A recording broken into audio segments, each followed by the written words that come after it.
Num num. Num num. Birdie num num.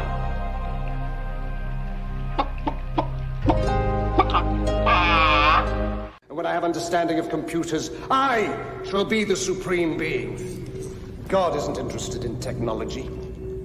He knows nothing of the potential of the microchip or the silicon revolution. Look how he spends his time. 43 species of parrots. Nipples for men. Don't do that, Jesus Christ! You're gonna get me killed! Out of here! Oh, Billy. I have nipples, Greg. Could you milk me? Welcome, everybody. Yes, men have nipples still on this Groundhog Day. Happy Groundhog Day. I hope everybody's having fun with your eternal return. I hope you're learning something with all the millions and trillions versions of you. We've already had this conversation. I've already said this countless times. And certainly it should be something to learn because our topic is one of my favorite topics because it ties right into Gnosticism and Hermeticism, and that is the mystery religions. And yes, in any version and all the multiple reoccurrences, eternal returns, I am still Miguel Connor, your Pompatus of Gnosis. Glad to see everybody tonight. I see you in the chat room. Hello, everybody. Good to see all these very cool people who sometimes have just amazing things to say in the chat room. Appreciate your company, your questions, and your support. So yes, the mystery religions. We're going to talk about that. And with us for this, we have Elliott Saxton. Elliott, thank you for coming on the show. Yeah, thank you for having me. Pleasure is all ours. I like what you do. And with us, too, we've got the mystery man himself, the Moondog Vance. Vance, how are you doing? Oh, very mysterious tonight. The Sphinx for mystery men, huh? Yes. Terribly mysterious. Everybody loves a good mystery, so everybody loves a good mystery religion, right? So we'll find out about them tonight, won't we? Yeah, it looks like your bird's ready to have a little mystery of Osiris. Yeah, he's a mystery in himself, you know. I guess Thoth, you need a bird He's god, cosmic right? chicken. Abraxas, yeah. Yeah, he's a close relation. They're cousins who don't talk, so Right. It happens. It happens. Awesome. Well, you guys know the rules in the chat. Elliott has a really cool presentation for us tonight. We will try to get to your questions afterward. Please, all caps, all question marks. If you can do a super chat, we will make sure to get to you because then we can see it real fast. So before we get started, Elliott, tell us a little bit about yourself and what you do, or how did you come into these heresies? Well, let's see. So I have a YouTube channel, Brave New History, relatively new. Yeah, so I mean, I grew up evangelical and just looking into apologetics, because, I was a little bit unsure what's going on here. And as I'm looking into it, I found it to be a little weak sauce, right? And just learning into all the stuff we've taken for granted, like the gospel writers, actually, like John was written by John, right? All the epistles were written by who they say they were. And you almost have this vision of a King James Bible just floating down from heaven, right? And that's how we got the Bible, right? And just learning about how this stuff pieces together, right? That there was earlier thought, there was later thought, and the idea of a mystery, like a murder mystery, that's a fitting analogy in that, we're really into, especially, there's that chapter, if you've seen that on YouTube, or the woman who does her makeup and talks about, murder mysteries. It's a lot like that. How did Christianity come about? Right? There's a million suspects and we think we have an idea, but if it's a lot like a lot of these true crime deals, the real thing just comes out of nowhere, right? So it could just be something that, is very much a minority opinion, or really nobody considered. So that's an interest of mine. It's just What happened? How did it happen? Yes, the big question. You're right. There's so many streams. You could say an alien dropped Jesus off, and somehow it's just one of many ideas out there. So we don't know. And the mystery religion is, I think, a very strong one. But unfortunately, most scholars they don't really, they tippy-toe around that and all that. But it's certainly a strong one, I would say. Yeah, I mean, it runs counter to what, the mainstream is, definitely, because, the prevailing view, which I think maybe we all hold to an extent, that it's an outgrowth of Second Temple Judaism. But how exactly? Like, Yeah, I mean, exactly. it's, because I was talking to Tovia Singer, who is, Yeah. a rabbi, and he doesn't think Paul was a Pharisee because his Right. thought was so Greek. So if we take Paul away from being Jewish, well, how do you make it fit in there? Which, Well, I think the problem too is, again, this is what most scholars again tippy-toe around. Even saying a Jew 2,000 years ago, there were hundreds of Jewish sects and ideology. There was never a monolith Judaism. So that just makes things more complicated, right? A Jew from Alexandria, a Essene, a Jew from Judea. I mean, it was a big stew. So where do you go with that? Yeah, and we're talking about the Logos in John, and Christ is the Word. Well, that's Philo, right? And I mean, it seems not quite Jewish, right? It seems, at least when we're retrofitting, modern theology back to the day, I think that's kind of where we run into the issues. Yeah, and Philo equates the Logos with Hermes. So it gets even more. Now we're bringing in these other ideologies. Yeah. But it is fun. It is fun. But I think, yeah, especially with Gnosticism and Christianity, it's a murder mystery. Whoever had the Knives Out, let's put this back at Gnosticism, a Knives Out mystery. I think you hit I it in love the it. head. that would Great make a good job, Douglas. presentation. So yeah, this is going to be like the show Clue, who did it, or the many versions of that one, a classic film. So Yeah, who I was it? imagine Dr. Frankenfurter. What's his name? The actor. Because Rice. the Tim butler. Curry. Tim Tim Curry was Curry. the butler in the movie. Yes. I always say Tim Rice instead of Tim Curry because of curried rice. Tim Rice was Jesus Christ Superstar, I think, one of the writers. Yeah. So there's so much. Well, why don't we get into the mysteries before we get started on your presentation? And I've seen it, and it's great. What the audience probably wants to know, well, what in the Dickens is a murder mystery? Is it a murder mystery, a mystery religion? And of course, I asked the flavor of the month of the century, Chat GPT. I think it's overrated. It's a hysteria. It's great for like freshman college or top the funnel content marketing or stuff like that. It's like an assistant Wikipedia. Very disappointed when asked questions about Gnosticism. Is like useless, but I decided, hey, it's the flavor. So I asked her, well, what's a mystery religion? And it says, and I'm reading this simply because for those who will be listening in the audio version, Chat GPT said a mystery. Oh God, I got my own logo on the way. What? Okay, come on, logo.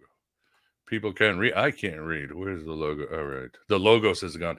A mystery religion refers to a type of religious cult or secret society that is known for its secretive practices and beliefs that are only revealed to initiated members. The term, quote, mystery refers to the hidden or esoteric nature of these beliefs, which are believed to bring spiritual enlightenment, transformation, and or a closer connection to the divine. Examples of a mystery religions include the ancient Greek cults of Eleusis and Mithraism, wasn't Greek, as well as early Christian groups such as Gnosticism. Hit it in the head. Gnosticism is just blow by blow. So people, is it a good description? Yes. And Bart Ehrman does a good job, I think, in his book about how Christianity became the dominant religion. And he explains that how we view religion is wrong. In ancient times, the cult worship is what you did every day. You woke up, you sacrificed to Zeus, or you went to Venus, you did this. It was almost like worshiping the gods was like charging your phone. They didn't give it much thought as what you did. We don't say thank you to our phone or ask it, will we go to heaven? It was very materialistic. You sacrifice to the gods so that society and the very universe kind of would keep going. However, there were those who said no, they wanted an inner experience. They wanted an altered state of consciousness. They wanted to know the bigger questions of life, take an astral travel, perhaps clean their minds. And the mystery religion was that part that satisfied those who had that thirst, and those who had that thirst and went to, from what we know, were transformed. We know that people lost their fear of death. The great philosophers all were part of a mystery religion, and it really optimized their mind and their souls. It was, again, the inner part of a religion, which, of course, that's what Gnosticism is. I know Robert Price had this theory, and I don't know who he quoted, but he said, some scholars said it was a displacement thing. With the cities, the polis growing throughout the empire, people would get displaced, and you might get like 5 worshipers of Osiris in Rome. And these guys are like, hey, let's start our club and start worshiping Osiris in secret and doing our thing. But the problem is it doesn't satisfy the thirst of those who wanted the mystery, the deeper questions of life, the experience, the mystical state, and all that. So that is a mystery. Anything else I'm missing out, Elliott? Yeah, I mean, that's pretty good. It was a very highbrow thing.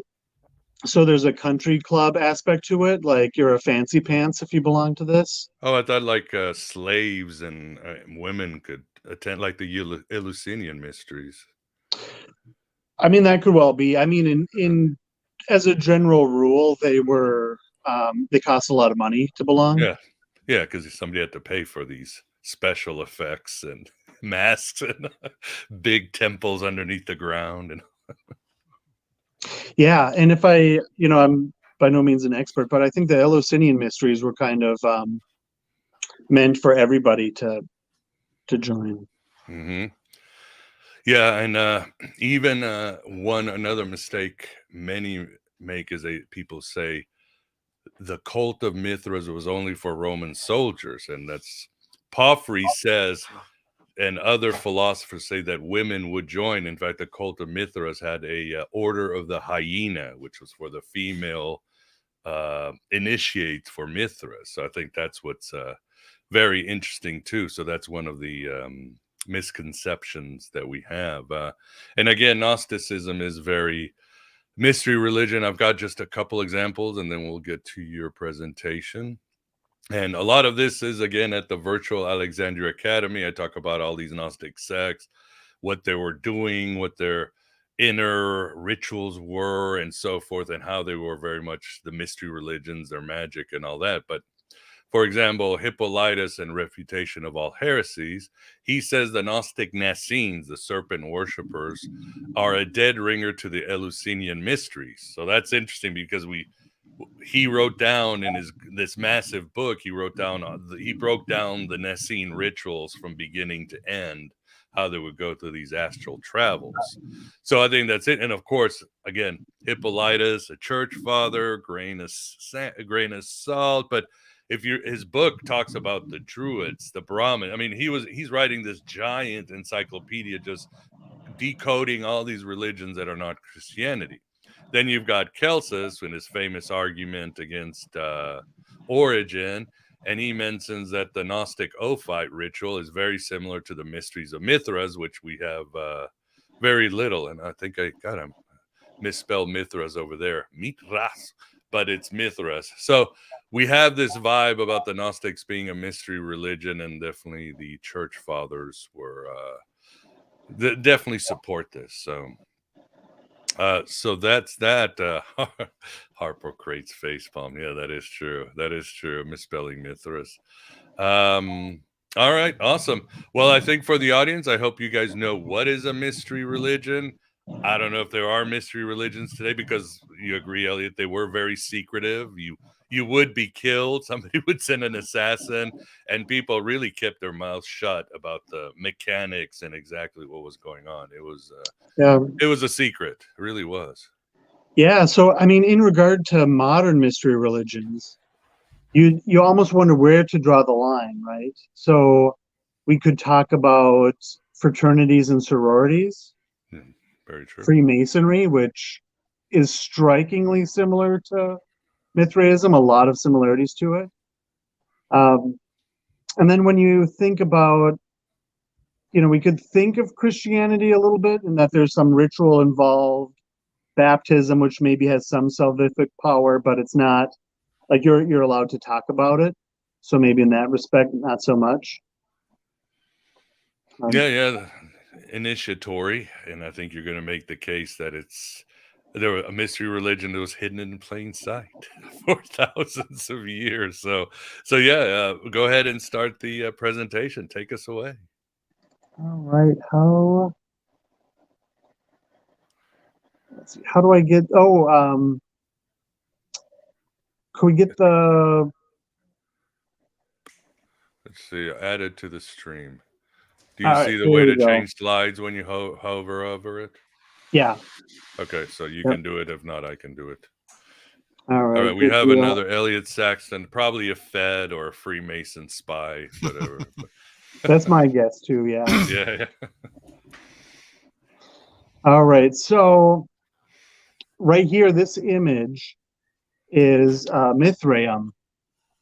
So right here, so this is where the Mithraists did their thing. Right back there is a scene of Mithras slaying the bull, and so we're thinking, what would mystery religion origins of Christianity look like? And this is speculation, and we're considering maybe there was secret teachings and ritual within early Christianity. So here's an image that kind of got me thinking about this, that, we look at this and we think, this looks a little mystery cultish, right? So there's a bunch of images from the Roman Catholic Church that I think kind of make us think maybe there's something to this. So here, this is a ritual that they do. These are 3 priests, and for some reason they both have this banner or blanket over them. It's part of some ceremony. And this looks like it's some kind of so these are priests. How's that? Michael using it? Okay. Vance, you're not on mute. Oops, sorry. Keep going. Yeah, so this looks a little bit mysterious, dressed like wizards. I'm not sure exactly what's going on. I see the palms. I'm assuming it's something to do with Palm Sunday, maybe. And this kind of reminds us of that same Mithraeum scene that we saw. This looks like it might be a little bit storage, but there's the crucifix back there. Reminds me of a similarity with the Tauroctony scene. So that's the scene of Mithras slaying the bull. And so here we see Christ slain.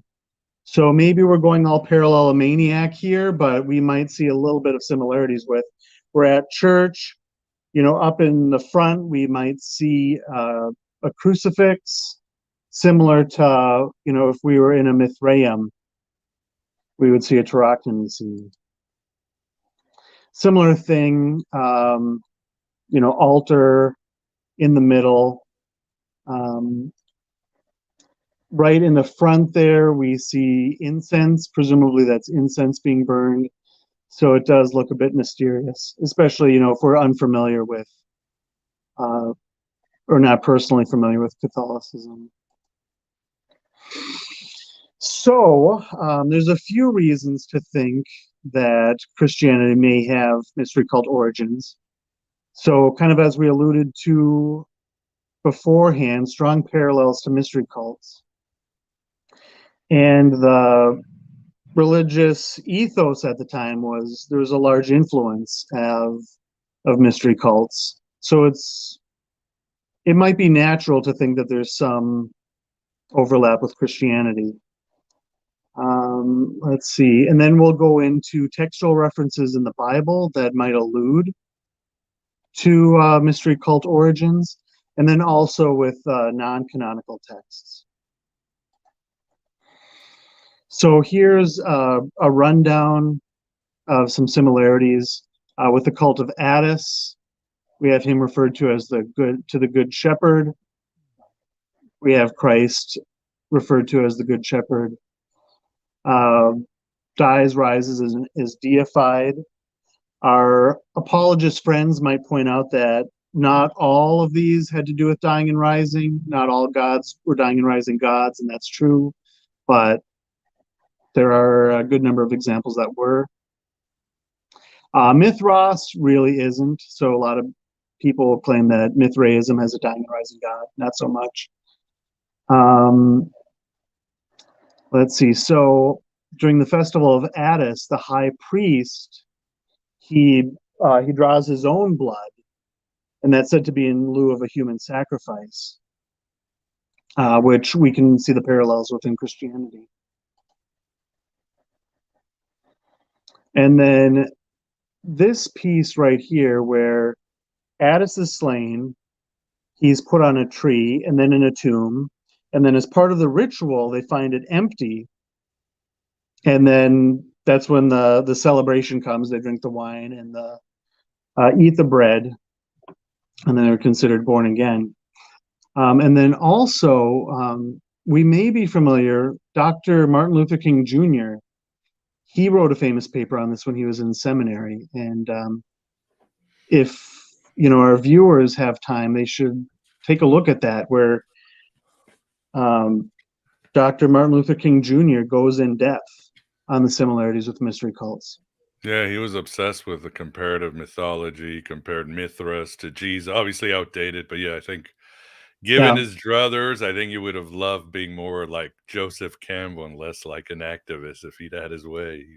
He was very much into this stuff.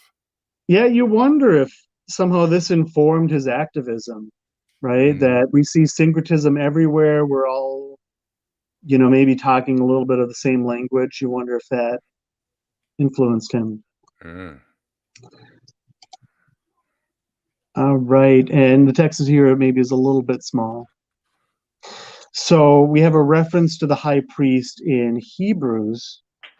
Therefore, since we have a great high priest who has ascended into heaven, Jesus, the Son of God, let us hold firmly to the faith we profess. So we wonder if that might not be a mystery cult reference. And then so another similarity, sacred meals. A lot of them have the commonality of bread and wine. So we might counter that maybe that's not as big of a hit as we would want it to be, where, wine was very common, right? Because they didn't know about germs. You could die if you drank, unboiled water, and they just didn't do that. And bread was common. But nonetheless, we have a spiritual aspect to bread and wine.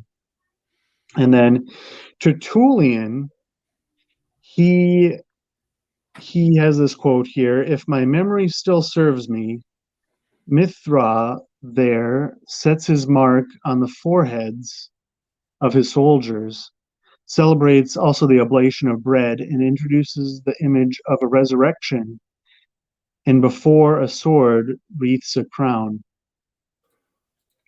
So here, Tertullian, he refers to Mithras as kingdom of Satan.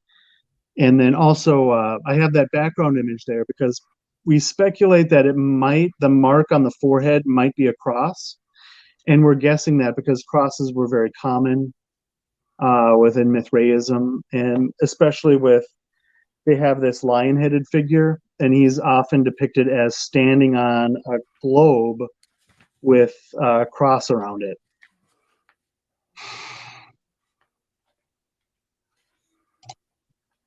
Right, and this is an example of a church that takes on, a Christian church that takes on Mithraic symbolism. So they take the ruins of a Mithraeum. Here they have a lion-headed figure. It's pretty worn out, so it's hard to see, holding some keys. So the figure of Ahriman is often depicted, and I think always, in fact, depicted holding keys. So this is the Church of St. Peter at Gouts. And Ahrimanius, he's an obscure Greek god of darkness, and he's analogous. He's kind of corresponds to Ahriman of Zoroastrianism.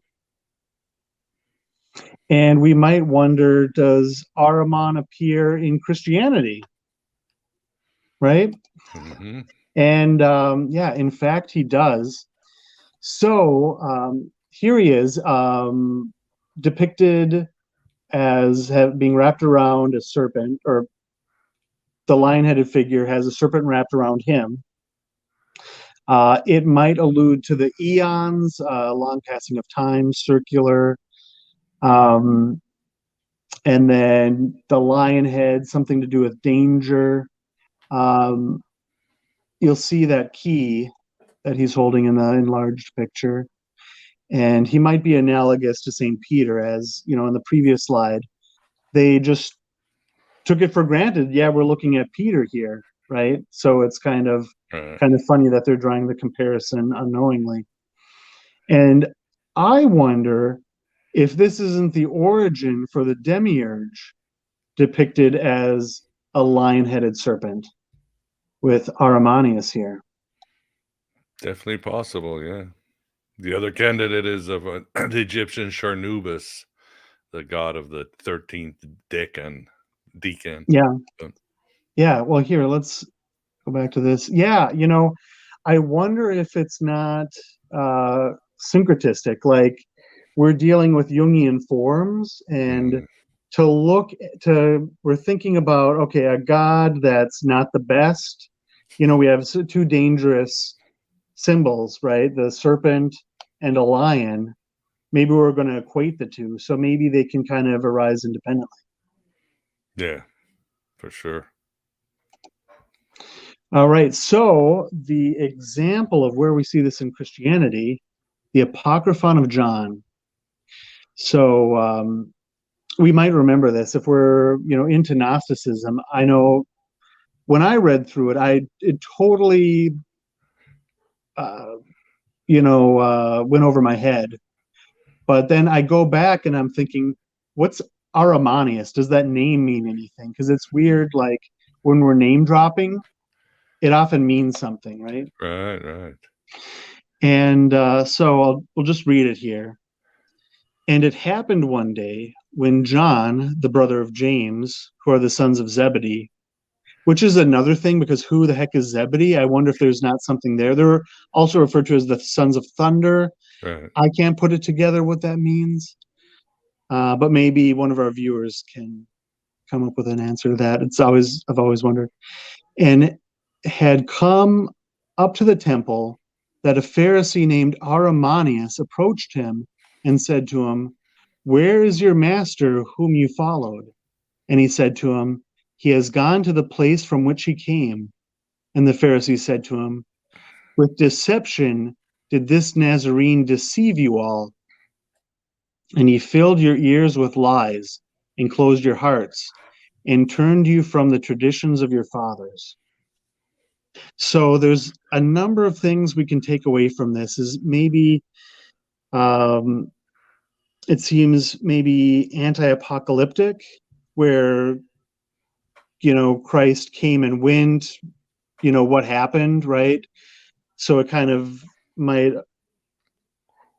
we might be reminded of the Gospel of Thomas, the kingdom of heaven is all around us. right? That might be a response to apocalypticism or failed apocalyptic prophecy. And yeah, Aramanius, he's the bad guy, Yeah, right? And that's so an he's obvious equated, one.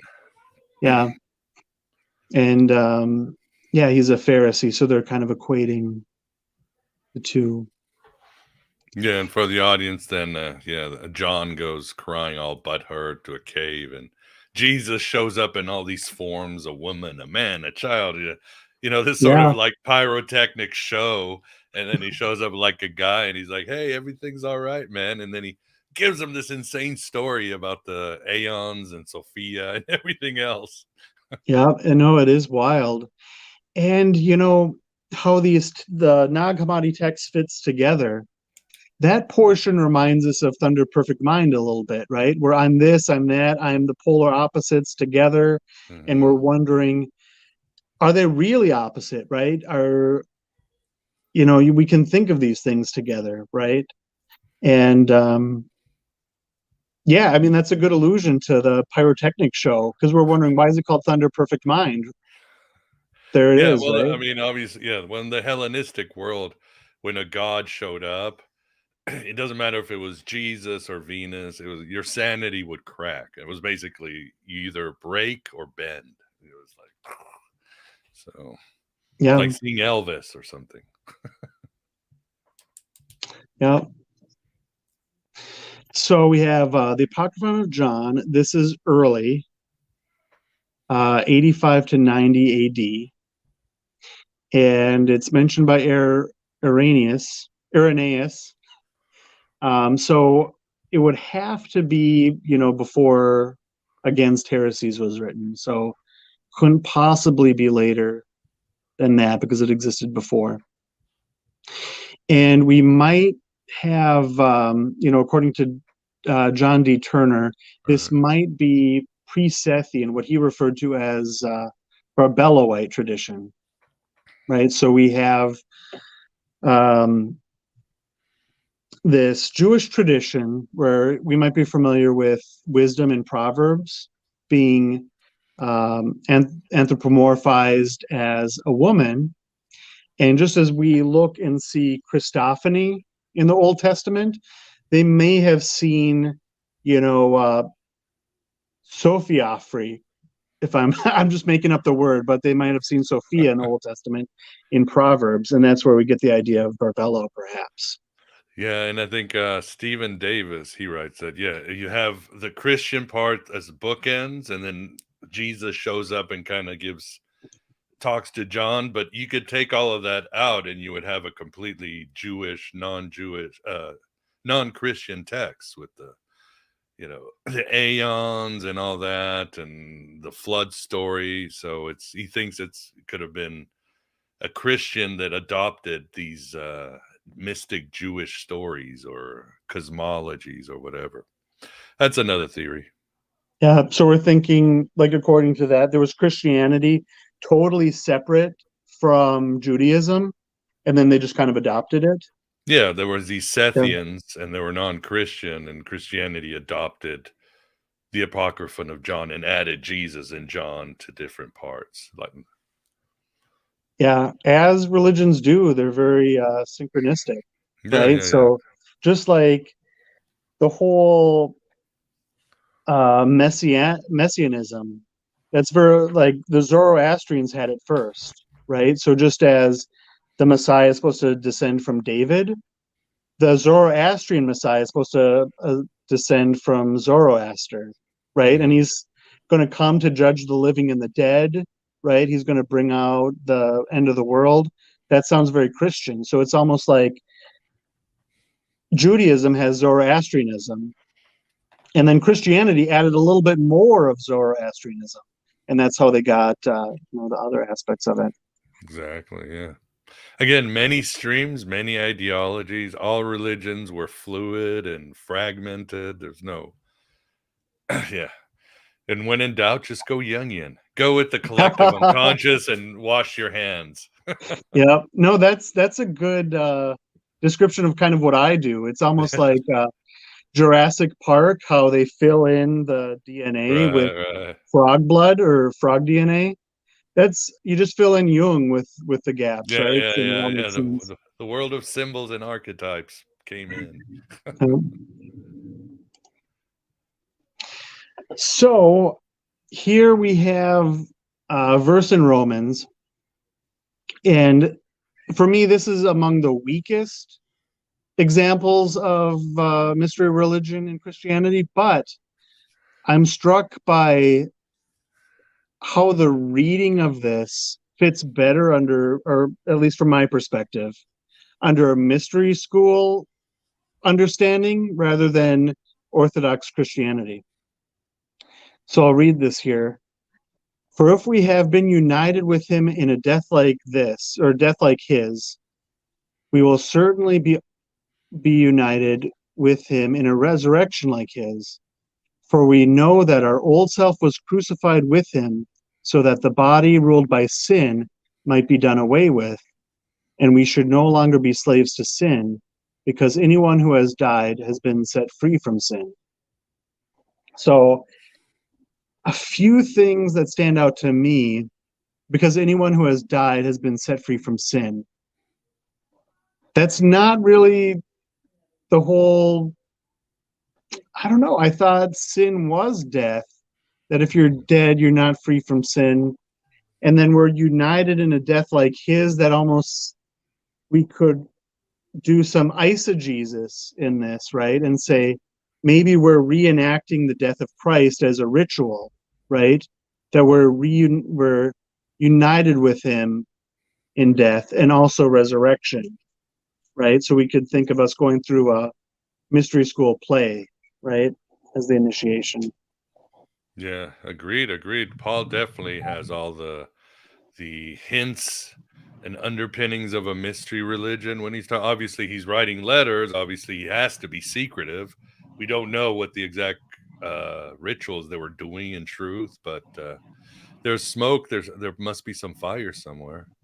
Yeah. And it seems like he's talking about an ecstatic religion where Jesus enters you and you speak and you probably really just zone out. And he went to the third heaven. He didn't do that by, taking an Uber. He had to do something to get out of his mind. Yeah. Or yeah, he knows a guy, right? But yeah. For a friend, that's what he's doing. It's famous. Yeah. Asking for a friend. That's good. All right. So now if we died with Christ, we believe that we will also live with him. For we know that since Christ was raised from the dead, he cannot die again. Death no longer has mastery over him. The death he died to sin once for all. But the life he lives to God. So I read into that almost like a Delphic, what do we want to call that? A riddle, Delphic riddle. Mm-hmm. And he was raised from the dead. He cannot die again. I don't know. It might be nothing, but we can kind of do some eisegesis to that and make it seem like mystery school talk. So here's an interesting part of the synoptics. So it appears in all of the synoptics, not John though. And I wonder if we don't have some kind of code going on. So in each of them, they'll have very similar language, and they'll have two stories like this. So Jesus says, go to the village ahead of you, and as you enter it, you'll find a colt tied there, which no one has ever ridden. Untie it and bring it here. If anyone asks you, why are you untying it? Say, the Lord needs it. And those who were sent ahead went and found it, just like he had told them. As they were untying the colt, the owner asked him, why are you untying the colt? They replied, the Lord needs it. So you wonder if it's not like the Stonecutters episode of The Simpsons, right? Where if I shake your hand this way, if Right. yeah, yeah, classic episode. and it seems like maybe it's set up, right? That there's a colt there. He needs the colt, and you'll know the person that you're supposed to give it to because he'll say the Lord needs it, right? Where if we think now, there's a lot of times where the apostles and people really don't act like we would expect people to act, so we can maybe take this with a grain of salt. But someone comes up to you and asks, hey, just a stranger, can I borrow your car? You'd say no. Right. And they say, well, the Lord needs it. Oh, well, okay, have at it, right? Makes sense. And then here's the second example. Also appears throughout or in each of the synoptics. He replied, as you enter the city, a man carrying a jar of water will meet you. Follow him to the house that he enters and say to the owner of the house, the teacher asks, where is the guest room where I may eat the Passover with my disciples? He will show you to a large room upstairs, all furnished. Make preparations there. So we wonder if, it kind of reminds us of, who's that figure of Tyana? Apollonius? Apollonius of Tyana, where he's telling people to do strange things and it all works out. So you wonder if we're not having something similar going on here. Yeah. And then in the epistles, we have it, Christianity referred to specifically as a mystery. I have become its servant by the commission God gave to me to present you the word of God in its fullness. And then also here, fullness might be an allusion to Gnosticism, right? The pleroma. Exactly. God and its pleroma. The mystery that has been kept hidden for ages and generations, but is now disclosed to the Lord's people. To them, God has chosen to make known among the Gentiles the glorious riches of this mystery, which is Christ in you, the hope of glory. So Christ in you. In you. You wonder if that's a reference to the Eucharist, maybe. But it's a mystery that has been kept hidden from the ages. And then there's the secret of the kingdom of God. Now, this in some respect appears in each of the Gospels. So I wonder if this might not be historical. Maybe it's a huge leap, right? But it's something a little bit odd. And it's all over the place. So we'll see the version in Mark. And then, we can talk about the version of John, which is a little bit different. Sure. And when he was alone, those around him with the 12 asked him about the parables. And he said to them, to you has been given the secret of the kingdom of God.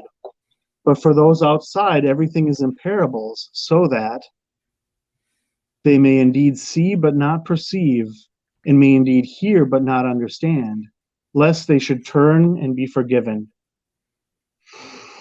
Which is a bit weird. I thought Christ's mission was to forgive everyone who had faith and to spread the message to everyone. So that's, I don't know, we might wonder what's going on. Yeah, and again, remember what I said about Bart Ehrman and religions. You woke up, you sacrificed, you gave money to this god, you prayed mechanic. You know what I mean? This is a lot different. This is just your typical late antiquity cultish practice. Yeah. Well, he had an exoteric teaching and an esoteric teaching, right? And that this is what it's saying. And then the apostles supposedly had powers to heal and so forth, but not everybody did. So clearly there were like two sides. So that's kind of what does Robert Price say for the pew potatoes? Right. The exoteric for the pew potatoes. There you go. Yeah, and if you remember, one of the disciples comes up to Jesus and says, there's people healing in your name. What should we tell them? Right. So, I mean, it's weird that we have another group of Christians that, at least according to this story, are operating independently of Christ, right? And doing miracles in the name of Christ. So you wonder how many sides there were.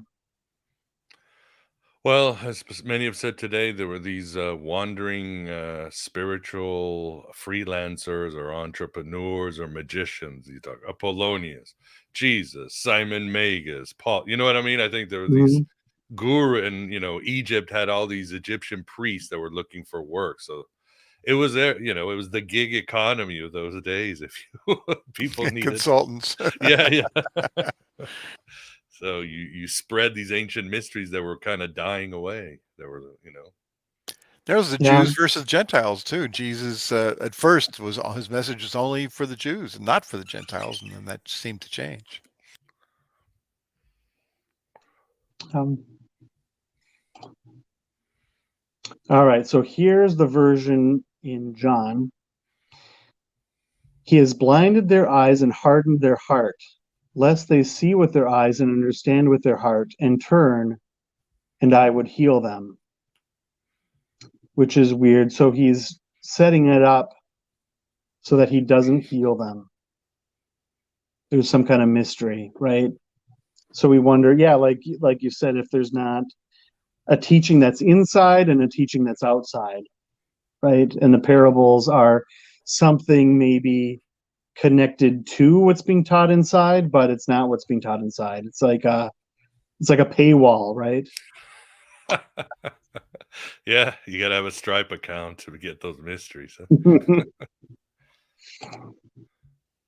And then we have the messianic secret. And this is all over the place in Mark. He gave strict orders not to let anyone know about this and told them to give her something to eat. So this is with the healing of the 12-year-old girl, right? Said, don't tell anyone about this.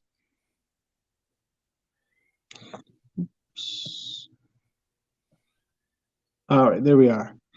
And when he said to him, see that you tell no one anything, but go, show yourself to the priest and offer for your cleansing what Moses prescribed. That will be proof for them. And so this is the healing of the man with leprosy. And he says, don't tell anybody except just present yourself healed, and that'll be proof enough. And he asked them, but who do you say I am? Peter said to them in reply, you are the Messiah. Then he warned them not to tell anyone about him. And we have a parallel, right, in the Gospel of Thomas, right? Who do you compare me to? I cannot compare you to anybody, which that might be a little bit more esoteric. But Peter's not supposed to tell people he's the Messiah, which I thought that was the whole point of the gospel. And then this, the kiss of peace or holy kiss, this is very early. So this is in the epistles all over the place. So greet one another with a holy kiss. So we wonder if this is not some kind of, like if you know about La Cosa Nostra, that used to be their thing. Like if you're in La Cosa Nostra, you kiss each other when you meet, but they've since done away with that because it's the feds know that. So that's like kind of like a giveaway. Yeah, they are a secret society, or were a secret society, sure. Yeah. Yeah, Gospel of Philip, people go, oh my God, Jesus is kissing Mary on the mouth. They're an item. It could also mean that she's an initiate and he's handing her this signal or secret gnosis to her too. Yeah, or I mean, breathing the spirit into her. Right. Yeah, it could be many things except, a romance. Yeah. Could be a romance. We don't know. Yeah, I mean, I could go crazy with the speculation that, maybe, and this is just wild, crazy speculation, right? Totally ungrounded. But, what if, just as Christ is the embodiment of the Logos, Mary is the embodiment of Sophia, of wisdom, yeah. right? Mm-hmm. Yeah. Without a doubt. So another thing that lends us to believe that this is some kind of ritualistic thing, it's only for the baptized. So you wouldn't greet someone with a holy kiss unless they were also baptized Christian. And then, so here is the apostolic tradition. This is an early text. It's one of the earlier texts, like we have here, like the Didache. Mm-hmm. And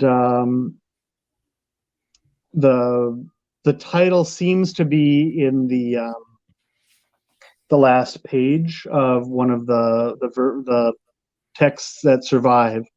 It may have been called the Ordinances of the Holy Apostles, given through Hippolytus. And we have a quote from it.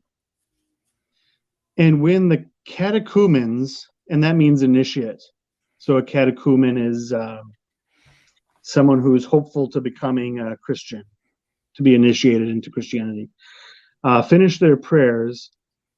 They must not give the kiss of peace, for their kiss is not yet pure. So unless you're Christian, your kiss isn't pure. Only believers shall salute one another, but men with men and women with women. A man shall not salute a woman.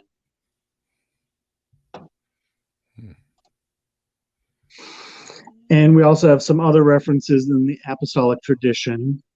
And so the apostolic tradition, it basically is like,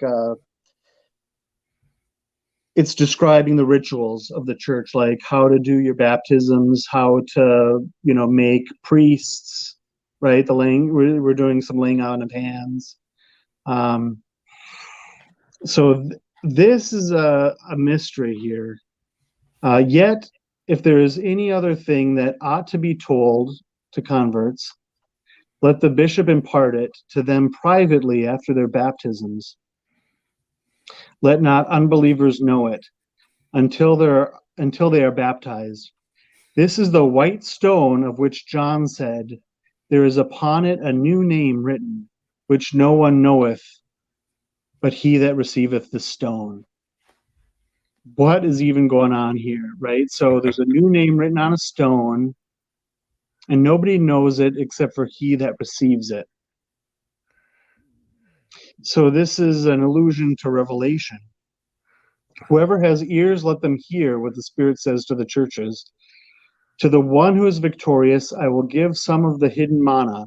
I will also give that person a white stone with a new name written on it, known only to the one who receives it. So, I don't know. Like, that's just weird. I can't think. I'm trying to wrap my head and like speculate as to what that could refer to. You have any ideas? I don't know. No. See, I wonder. I'm sure there's lots of. I'm sure there's about 50 theories out there. Yeah. Part of me wonders if it's not the name, like a new name for the individual, which it could be, right? But it's the name of, let's say, the archon, that if you have its name, you're able to descend through that sphere.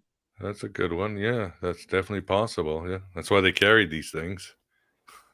Well, Catholics do get a new name when they're confirmed. They have the Christian name, right?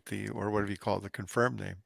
Mm-hmm. Yeah. So, I mean, maybe it is they're just simply giving them a new name, but there's some metaphor with a stone going on. Yeah. I got cheated though. I didn't get a white stone when I got confirmation.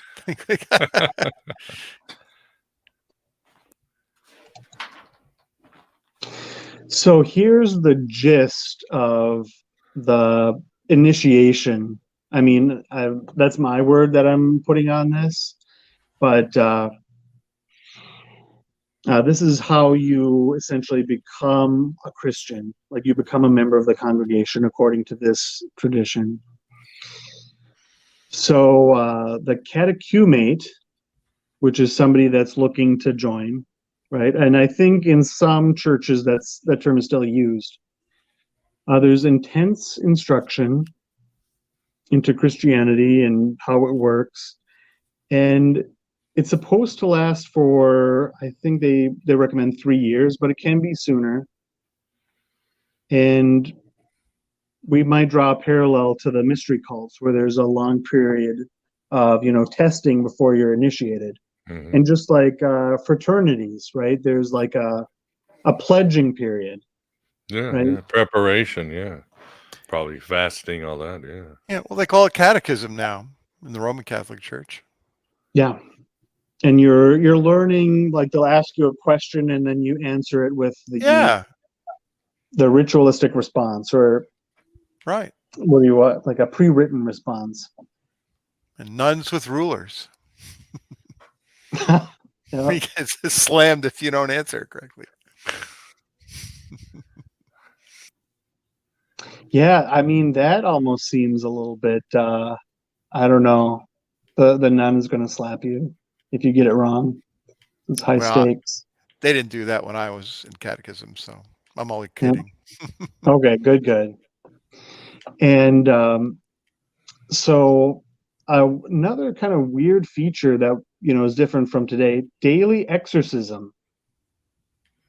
So you're expected to be exorcised by a priest every day, and then as you're becoming closer to your baptism, it needs to be a bishop that exorcises you every day. So it's, I don't know, we're really worried about evil spirits, I guess, that you have to be very so. good.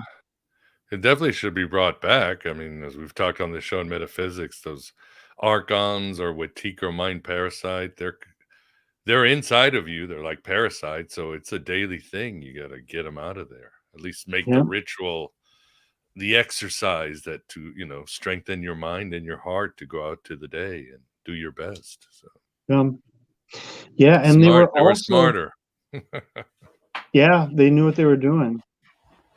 And they were also worried about bread, like bread having demons or Satan in it.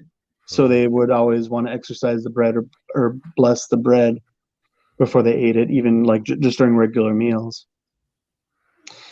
And before the baptism, there was a period of fasting. Kill the demiurge in your head. That's good advice. Douglas Packard. Yeah. Don't use a gun. Do it with a ritual. Yeah, please. Yep. Exorcism is really the way to go. Yeah. So there's another exorcism immediately before baptism where the priest says, "Let all spirits depart far from thee." And we'll run into something similar later to that expression. And then we're anointed with the oil of exorcism. So just as there's like chrism, the anointing oil, that's some traditions have it like when you're confirmed, you're anointed with special oil. This is the oil of exorcism, so this is kind of the opposite end of it. So you got to be sure there's no devils in you before you're baptized. Yeah. And then another notable thing: 3 baptisms, and one for each person of the Trinity. So they're naming it like, in the name of the Father, right? You're baptized in the name of the Son, Holy Spirit. And then there's the laying on of hands. And then you're anointed with the oil of thanksgiving on the forehead. It's not gravy, is it? How's that? That's not gravy, is it? The oil of Thanksgiving. You have to watch the Dallas Cowboys. Yeah. That's too funny. Yeah, as I was putting this together, I didn't put that together. The oil of Thanksgiving. Couldn't help it. Yeah, no, that's good. I can imagine some gravy being used, So we have the highlights here, the kiss of peace. So after here, I'll just go back a little bit. So after they're anointed with the gravy on their forehead, just kidding, don't take that seriously. Then they're given the kiss of peace or holy kiss. So that's actually a part of the ritual. And then another odd thing. So they eat bread and water along with milk and honey and wine. So there's bread and water, milk, honey, and wine, and they drink from each 3 times. So I think it's eats bread. That's one. And then separately from that, it's the water, milk, honey combination and wine, and you sip from it. So there's like total of 9 sips that you're taking. And this is attested to in Tertullian against Marcion and Clement of Alexandria. They both mention the custom of giving Christians milk and honey. So it's both for, the proper food for infants and also allusion to the promised land, the land of milk and honey in the Old Testament. All right, so where we're at so far, we see parallels with the mystery cults. There's, in the Synoptic Gospels, the Lord/teacher requires it. The Messianic secret. We see verses that may be taken as hints to a mystery cult. The apostolic tradition, which alludes to a ritual. It's different than how we know it today, more involved. And the concept of outsiders just don't get it. That's in each of the 4 Gospels.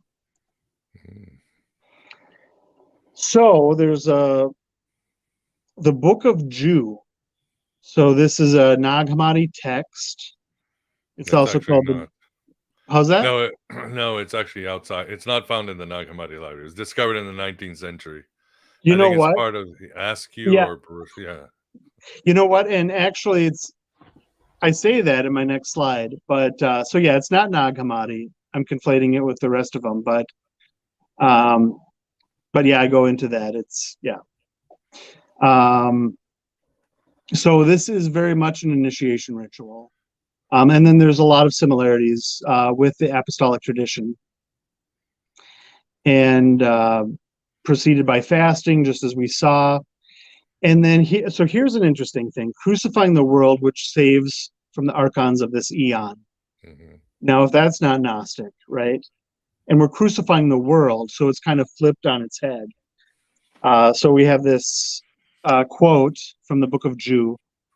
This is the teaching in which dwells the whole knowledge.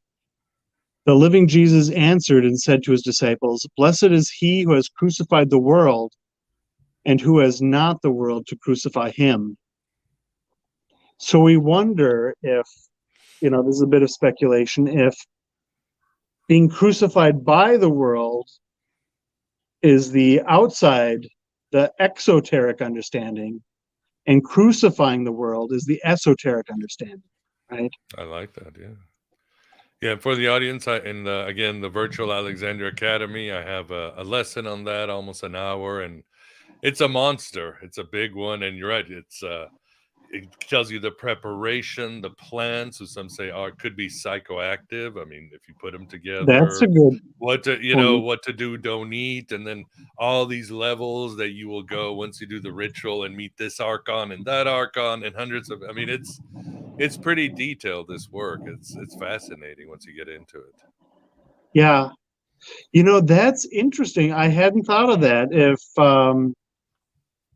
there's some kind of entheogen aspect to it, if that's why we're not eating beforehand, because I've heard that like before you take a lot of entheogens, it's more effective if you don't eat beforehand. Like you won't throw it up. Like when I do ayahuasca, you're not supposed to eat that day. I always do. Yeah. No, you're right. And those plants, if probably alter. But again, the whole thing with the chrism and the baptism and the wine and all that, it was all for an altered state of consciousness, one way or another. I'm sure one way or another, they're going to get you to leave your normative state of being, so you'd be able to experience this other world. Yeah. Even alcohol on an empty stomach can do that to you. Yeah. Or the singing or all that. And remember, even in some Gnostic groups that would wear masks, and in the mysteries, somebody would dress up like the god or Sophia, or and bang drums and all that. And for them, this was like James Cameron special effects, because it's 2,000 years ago. For them, this would have been like 3D. Oh my God, But and that also helped them get into a very different state of mind. Like, you're going down into Hades. There's monsters and people banging drums and grabbing you and throwing you in a grave. And yeah, that might have sent your soul or your mind into some weird places back then. Yeah, and yeah, even that's a reoccurring pattern in fraternal ritual, is the They whole bury you. dying and Yeah. rising thing, Yeah, that's and it. putting the fear of death into you, Yeah, so which you I mean sometimes kind of degrades into hazing, which is not the best. It should be ritualistic and somber, but No, yeah, you're 100% right. It's you had to die to your, like you talk about the world, you died to your old self to come back a new being, and it worked. That's why I keep saying it's hidden in plain sight, because in the mystery religions, you would go down with this god and rise with this god, or Persephone when she gets back from hell, and you would be transformed. And doing a Catholic mass, what do you do every Sunday? You go down, you go Jesus history, you die with him, you consume with him, and then you resurrect with him at the end of mass, and you're supposed to leave transformed. And they say it's a mystery. The church says it's a mystery. So it's a mini mystery school every Sunday in the Catholic and Greek Orthodox Church. yeah, absolutely. And in the old days, they had incense, and I'm sure they would spice up the wine. And in Latin, it probably sounds cooler with the organ. I mean, they did it in a way that would get the congregation high, I'm sure. Yeah. So here we'll kind of compare this to part in Galatians, kind of like you were saying, dying to the world and whatnot. As for me, may I never boast about anything except the cross of our Lord Jesus Christ. But of course, later on, he goes to boast about Paul was always boasting, so that's just a straight up lie. He's like the Trump of his days. He was never going to be modest. Yeah. That's so true. The Trump of his day. He kind of was a little bit. Because of that cross, my interest in the world has been crucified, and the world's interest in me has also died. He's a little bit more eloquent than Trump. Yeah, Yeah. much more. And so crucifying the world is believed to be a metaphor of the process of attaining gnosis, or direct knowledge of the divine. According to Gnostic belief, the material world is seen as a prison for the soul, created by a lower, inferior being, the demiurge. And the goal of the Gnostic is to transcend that. All right. You know what? I wonder, do I get into the Book of Jude? Okay, I never go into the history of the Book of Jude, so good thing you corrected that when you did. All right. So, okay, let's go on to our next one. Let's see. All right, so in the Book of Jude, there's also 3 baptisms. Which is a bit interesting, because I mean, we're seeing some similarity. It's very different from what it is now. And this, so you wonder, which is it? Is it this part in Matthew where John is talking about 3 baptisms, right? Water, spirit, and fire. If that's not where these 3 baptisms come from, or is the reference in Matthew alluding to a pre-existing baptism of the 3 elements? I don't know, but let's just say that there was a pre-existing ritual, because John the Baptist is all about baptism, right? And maybe, just like you have this certain ritual, and then later there's another, you take another degree, let's say, if that's not what this is alluding to, in the cult of John the Baptist. But so there's three archangels here, or three angels. Michael is the archangel. He's the boss, or the great prince. He's associated with fire. Gabriel, the messenger, with water, and Raphael, the healer, and associated with air. And so we have the three baptisms. The first is by water, and we get that, right? Which, this is interesting, transforming wine into water. So that's not a typo here in the presentation. We are transforming wine into water, which is a little less exciting, right, than water into wine. Not if you're an Alcoholics Anonymous. Yeah, there you go. Yeah, that's a true miracle. So we wonder if this isn't more on a theme of reversing things, right? So the public miracle is water into wine, right? Christ being crucified.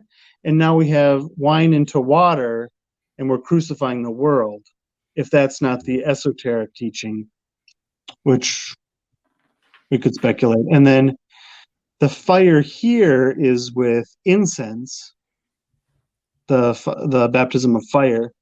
I've heard in some other traditions, it's the chrism is the baptism of fire. And by spirit is eating the wine and the bread. And here's an interesting parallel where, if you remember in John, where Christ says, the person who betrays me is the person I will give this piece of bread to. And he hands it straight to Judas. And he eats it, and it says, and then Satan enters him. So it's almost like an anti-Eucharist, right? And then there's that whole, like we talked about before, with the Christians, they want to really exercise the bread and bless the bread. You wonder if this isn't alluding to that, or that's where they take it from. Yeah, and I'm always struck by, they still don't know who's going to betray him after that. They're like, look, like, well, now Judas has to leave. What does he do? I think he's going to go out and like get more food or something. But he's not the butler, so he's not on our list. It's got to be somebody else. Knives Out. Yeah. He's not the rich Silicon Valley villain either. Yeah.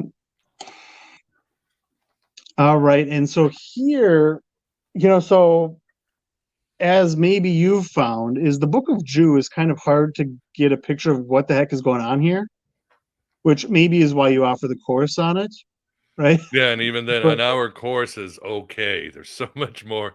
Even scholars get frustrated, but there's a couple of good books out there. Yeah.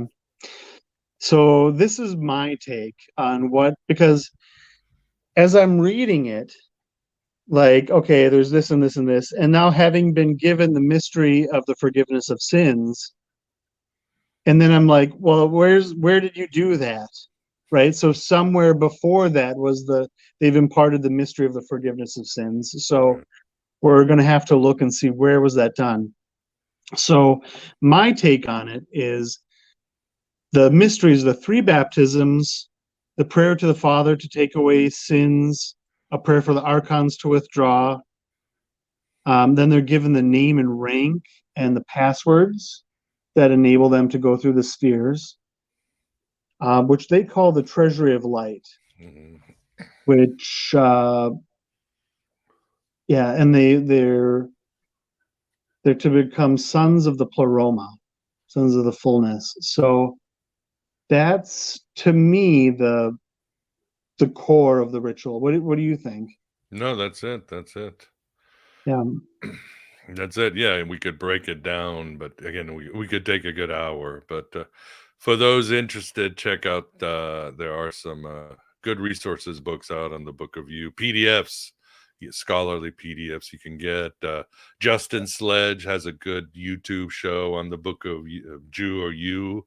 Check him out. He does a good job. So, but Yeah, and yeah, I've seen that video, which, I mean, you could add some more layers to it, right? Because they're given these clay seals as well. You wonder if that might not be an analogy or analogous to the white stones, right, with the name on it, because well, there the stones have numbers on them. You wonder what's going on with these numbers, right? But yeah, it's confusing what's going on in the Book of Jude. Yeah. And another part, which kind of, well, I think what's being described in the Book of Jude is straight up mystery cult. Like, I think it's hard to deny. Yeah. I mean, yeah, blow by blow. Yeah. Yeah. So if it wasn't a mystery cult before, what's being practiced here, I would have to say, is solidly in mystery cult territory. And they're given strict instruction not to reveal the mysteries to the unworthy. So there's the element of secrecy, which is a huge in the mystery schools, often threatened with death. Yeah, well, it's going to be mysterious. I mean, like there's the famous Sethian, the ritual of the 3 seals. Nobody really knows. It's probably a baptism. But the Gnostics, there's so many baptisms, and you wonder. I mean, even in the trimorphic Predanoia, you have to go to heaven and get a baptism by the goddess. And of course, the Mandeans, the last remaining Gnostics, baptism every week. I mean, so yeah. Yeah, and you wonder with Mandeism the parallels with Christianity. So they have that I forget the term for it, but there's that they call it a plus, right? A plus shaped thing. They don't want to use the word cross because that's Christian. And then where there's that cloth draped around it. So I remember seeing that symbol like around Easter time, right? And it seemed that we've adopted it into Christianity. And yeah, there's a lot of parallels with Christianity. So I wonder if there's not like Mandaic origins. So we'll read Ephesians, which this seems to me very Gnostic, right? You're probably familiar with this passage. For our struggle is not against flesh and blood. So it's often said that this is referring to the Romans, right? The rulers, authorities, powers. But it says it's not flesh and blood. So I think that would rule out the Romans. Our struggle is not against flesh and blood, but against the rulers, against the authorities, against the powers of this dark world, and against the spiritual forces of evil in the heavenly realms. So there's forces of evil in the heavenly realms. Like that just strikes me. What are the forces of evil doing in the heavenly realms? I thought it was just St. Peter guards the gate, and then you get in or you don't, and there's no evil up there, right? Like maybe you go to heaven and there's no more free will, right? So there's no more sinning, right? But here there's evil forces up there. What are they doing, right? They're guarding ruling you the stars. Yeah, they're ruling the stars. They're guarding the gates to get to the next level. So you almost wonder how to take this in a mainstream way, right? Well, you just have to say maybe it's Rome. Maybe it's not against flesh and blood, it's against sin. And that's whether I don't know. Like I don't know how to take that any way but Gnostic. There is one way. People have this misconception in the Bible, Satan is in hell. He's not. He gets cast into hell at the end of Revelation along with death and hate.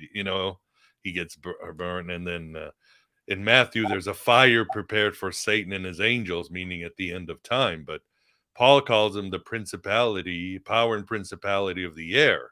In the Bible, he's always, he's like Zeus. He's just out there in the air doing what he does. He works for DARPA. He's controlling the weather. I don't know. Yep. It's the devil did it, right? When there's bad weather. It's But always. yeah, I'm here in Minnesota where it's freezing Ooh. cold right now. Yeah, And you're so, getting. like, if we could get a little bit of hellfire, that wouldn't be the worst. Well, you do the ritual of the Book of Jew and see if you can get an archon to work for you. Yeah, Might take I you a think week. I'll do that. Yep. But, you know, yeah, what can you do?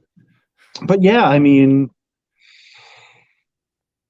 yeah, so Satan isn't in hell, but he's in the air, right? And if I remember, I might be off, but isn't it Christ that's in hell torturing the inhabitants?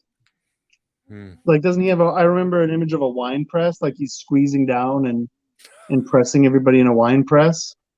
I think don't know it's about that. He goes down to hell after he's crucified. To Right. The harrowing Yeah. of hell. But then he well, goes. that's Gospel Peter, isn't it? It's mentioned. Yeah, I think the letters of Peter mention it, but then it's more of a tradition. Yeah, it's an apocryphal tradition that becomes, it is dogma pretty much for Yeah, the church. yeah. So it's wild where the dogma comes from not a canonical text, but a non-canonical text Yeah. with the Well, herring of hell. I mean, the church has never been sola scriptura. There is no ascension of Mary in the Bible either. That's Yeah, came out of tradition and legend. So yeah, for sure. So here's Paul in our next slide. He has to go on boasting, although there's nothing to be gained, which is a straight up lie because we know why he's boasting, because he wants the edge, right, among the Christians. I will go on to visions and revelations from the Lord. I know a man, right? So I'm asking for a friend, as you said. I know a man in Christ who 14 years ago was caught up to the third heaven. Whether it was in the body or out of the body, I do not know. God knows. And I know that this man, whether in the body or apart from the body, I do not know, but God knows. See, this does sound like Trump, right? Where he's like repeating like the exact same phrase twice in a row, but only just to add one word into it, right? Vance, you can do a Trump accent and read this. Yeah. I wish I could do a Trump accent. That would be too good. Was caught up to paradise and heard inexpressible things that no one is permitted to tell. So this is secret, right? He hears secrets in heaven, right? That he can't reveal to you. That's unlawful. And just as an aside, whether it's in the body or out of the body, I don't know. Right? And that's whole, like, we make a thing of the resurrection is supposed to be bodily, but then he changes it later. Like, oh, you thought I meant bodily? No, it's not a bodily resurrection. But here it's like, yeah, body, in the body, out of the body, I don't know. Like, God knows, right? Like, so it's kind of like, which is it, Paul? I'm going to build a wall and Mexico is going to pay for it. Well, it's metaphorically. Well, not exactly Mexico, but it's going to be like that. Yeah. Very perfect. Trump. Yeah. Make Jerusalem great again.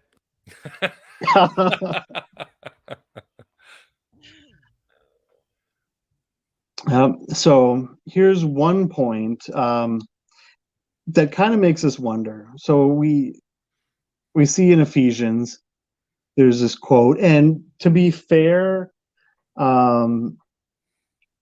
there's a point immediately before this which says like everything hidden will eventually become known, or will come to light. So that might be an argument against the mystery school idea, right? So here it says, this is why it said, wake up, sleeper, rise from the dead, and Christ will shine on you. Where is this said? Like I can't find any allusions in scripture to this. It's unlikely to be Old Testament because, as we note here, it rhymes in the Greek. In the Greek, sleeper and dead rhyme. So yeah, I mean, is he quoting the ritual? Maybe this is some pre-existing tradition. Maybe he's quoting Dune or David Lynch. Arise from the Oh sleeper. yeah, the sleeper must awaken. Yes, the sleeper must awaken. Yeah, you might hear my cat here. There's starting to be a fight. My cat growling. But I think they're pretty mainstream Christians, so they might be offended at the idea of mystery school origins of Christianity. Right. All right, so Yeah, the catechism, right? the catechism, yeah. That's too cute. Yeah. All right, and so here we're kind of coming to the end, and so I'm going to offer some crazy speculation here. So Paul's from Tarsus. That's the epicenter of Mithraism. So we have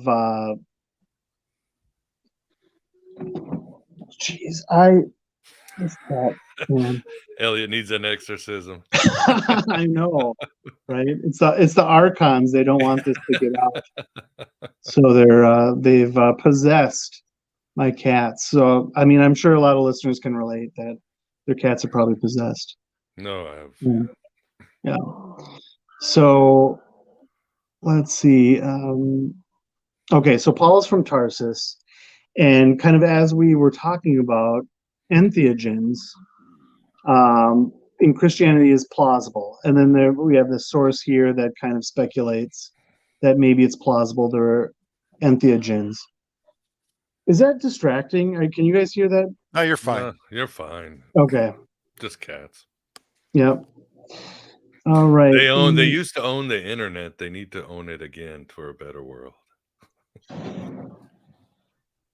Yeah. Oh yeah. I've heard this thing about, if the ancient Egyptians could see us now, where we have this unlimited technology, we can look up anything we want at the press of a button, right? And we choose to look up pictures of cats. I think maybe they would be impressed. Yeah, we're gods.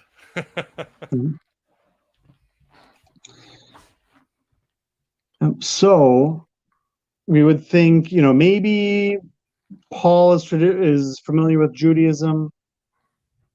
At least like the Pharisaic thing is the mainstream belief. So he's familiar with Mithraism and Judaism. He's maybe combining the two. And maybe he's part of the Eleusinian mysteries.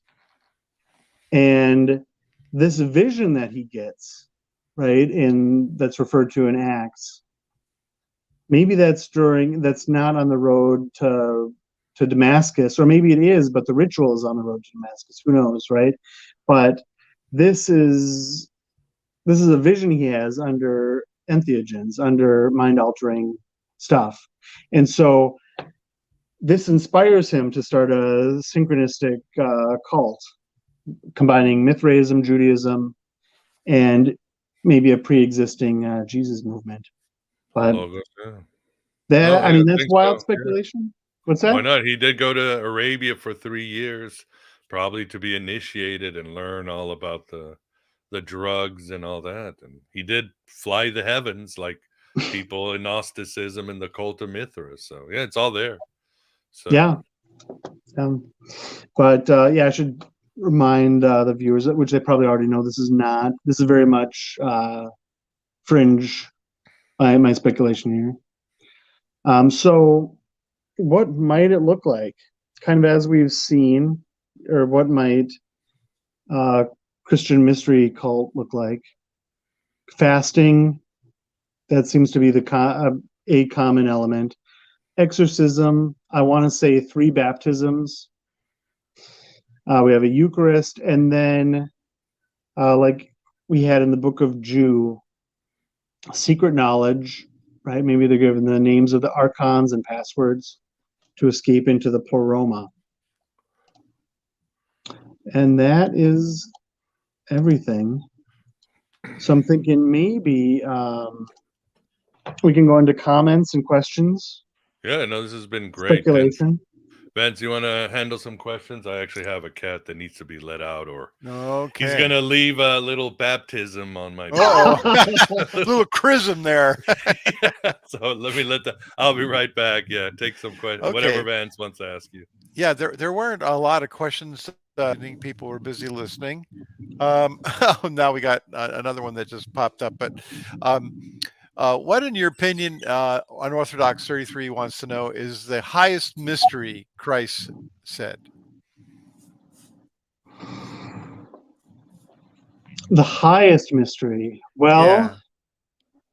Most deep. I'm inclined, and then so this is like just crazy speculation on my part, but I'm inclined to believe that it was just a one and done ritual, that there weren't degrees to it. So I'd say the highest mystery would be like the name and rank of the archon that guards the gate just below the pleroma, right? So that final gate that you open and then you escape into Barbello, the land of Barbello. Right. So in Sant Mat, which is, another, you could call it Gnostic, there's, right before you reach the highest level, it almost seems like heaven, that you want to stop there. And so a lot of people will, according to that tradition. So, maybe we're alluding to that, where he says, and this part is missing from the book of Jude, the higher aspects to it and what the secrets are. But I wonder if there's not something along those lines where you're going to want to stop there. You're going to think that this is it, but keep going, right? Almost like the movie Inception, right? To keep going. Okay. Let's see. We got to slew through these here because we're running out of time. What does it mean to sacrifice to the bull in Mithraism? The Shishi girl wants to know. Yeah. So is she saying sacrifice to the bull? Well, sacrificing the bull. I don't know. Sacrifice the bull, yeah. She said sacrifice to the bull, but we know that the Tarakmi and all that stuff, the bull was sacrificed, right? Yeah. So, well, we're inferring that it's a sacrifice, which stands to reason, right? Because Mithras is always depicted as like he has the dagger in the right above the leg. It's not like a killing gesture. So maybe there's something going on there. Maybe it's not killed. Who knows? But he's always depicted as looking back at the sun figure, right? S-U-N. And so we'll say it's probably some sort of sacrifice, right? So he's dragging the bull into the cave, sacrificing it. So we can look at the Sumerian legend where we have the killing of the bull of heaven, right? And say maybe there's some similarities to that, where Taurus's leg is the Pleiades, right? So it's a separate group of 7 stars. So there's something symbolic to do with the separation of the Pleiades from Taurus, maybe, right? Where it seems that we're striking right above the leg. But there's the whole aspect of the precession of the equinox. So that this is referring to, it used to be the age of Taurus, right? And then it keeps on going. And Mithras is kind of that Atlas figure, right? So he's also equated to Perseus, right? Where Tarsus was said to have been founded by Perseus and Persia, because if Rome was founded by Romulus, then Persia must have been founded by Perseus, right? Because it's that whole analogy. I mean, it has to be Perseus, right? Founded Persia. It's, the name is similar. And so we're equating Perseus with Persia. That's how we get the Persian Mithraism, the name Mithras. And he's causing the precession of the equinox. So he's outside that sphere, turning it. So we're thinking that that's what the slaying of the bull is referring to. Wow, that's pretty deep. But I guess that didn't really make it over into Christianity, though. I don't think they had anything. Well, you no wonder. bulls, no. I mean, we have the 12 apostles and the zodiac and all that, but I don't recall hearing anything about bull and Christianity. Lamb, no bull. Yeah. Well, and Christianity is much later. So we're talking about like Pisces metaphors, right? Virgo. Oh, yeah. Lots of fish in the Bible, right? Fishermen, fishers of men, Jesus on the boat. Okay, who else we got here on questioning? Bob Harding wanted to know, do you think it's far-fetched to think Jesus received an education in Hermetic teachings while spending 12 years in Egypt? It's outside my scope, but I mean, when we say Hermeticism as such, that's later, isn't it?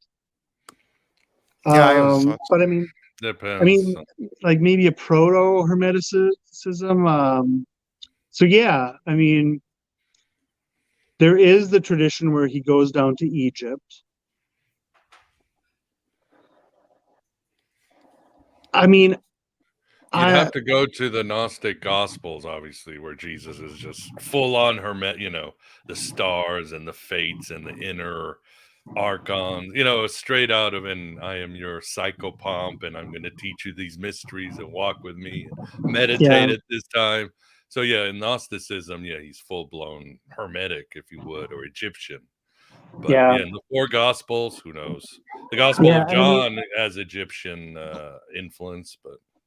Yeah, and I mean, we're thinking, are we talking historically or according to the story, right? Because I don't think the flight to Egypt was historical. I think that's just a device that we use to get him born in Bethlehem. So. And he's like Joseph out of Egypt, trying to give him pedigree with Old Testament. Yeah, but I mean, Pharaoh's killing the firstborn, so is Herod. Yeah, right. Okay, how about Melchizedek or Melchizedek? Jesus is a priest on the order of Melchizedek. Do you have any tie-ins with that in the mystery religions? Well, no. I can't think of any, although he might be referring to Latter-day Saints, right, with their ritual, that you're a priest after the order of Melchizedek, where, which I'm assuming that's where that's going, right? Where, I mean, we can look at LDS Temple Endowment as a mystery school or mystery cult. But I'm by no means calling LDS a cult. That's just the term. We'll call it a mystery school. But Joseph Smith Jr. said that he would have called it the Order of Christ, except he was using the word Christ so frequently that he just used Melchizedek. Interesting. Yeah. So I can't think of any. There is a Melchizedek text in the Nag Hammadi library, but it seems like very Platonizing Sethian 4th century kind of magical text. I don't think there's any insights on that one. But all right, well, we better wrap it up unless somebody has a super chat. This has been a great conversation. Great questions as always. And yeah, what is the name of your YouTube channel, Elliot, so people can check Brave it New out? History. Brave Yeah, New so History. check it out. And I'm also working on a presentation on reasons to believe Christianity does not have mystery school origins. So if you want to have no fun at all, you can go over and watch that one and kind of throw water on the flames. So, The other side of the argument. Good deal. Yeah, yep. always good. It's always good to have both sides. Um, Well, awesome. Well, I really enjoyed your presentation. Everyone, definitely go check out his YouTube channel. And yeah, we hope to have you on the future. Please support his channel, subscribe, share. Same with this one. Tell all your friends, even those who might excommunicate you. And yeah, support alternative media. So, Vince, thanks for keeping everything together. Oh yeah, it was very mysterious. Terribly mysterious. Terribly Yes. mysterious. Awesome. Well, Elliot, thank you very much for coming on the show. We look forward to hopefully a future presentation. And yeah, to everybody else, enjoy the rest of your Groundhog Day. Hopefully, you won't wake up in the morning to Sonny and share I got you, babe, and have to start this day. You can move to the third heaven with Paul. But yeah, thanks for being here. And as I always say, yeah, write your own gospel, live your own myth, and have a great weekend, everybody.